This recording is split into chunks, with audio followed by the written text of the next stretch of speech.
యాకోబు వలెయుంటిమి, ఇశ్రాయేలుగా మార్చెను. యాకోబు వలెనుంటిమి, ఇశ్రాయేలుగా మార్చెను. తన స్వాస్థ్యముగా తన భాగముగా తన జనముగనైతిమి. తన స్వాస్థ్యముగా తన భాగముగా తన జనముగనైతిమి. రక్షణ ఔన్నత్యము రక్షకుడే తెలుపును.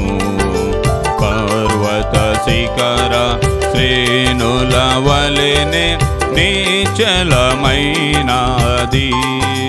పర్వత శిఖర శ్రేణుల వలెనే నిశ్చలమైనది.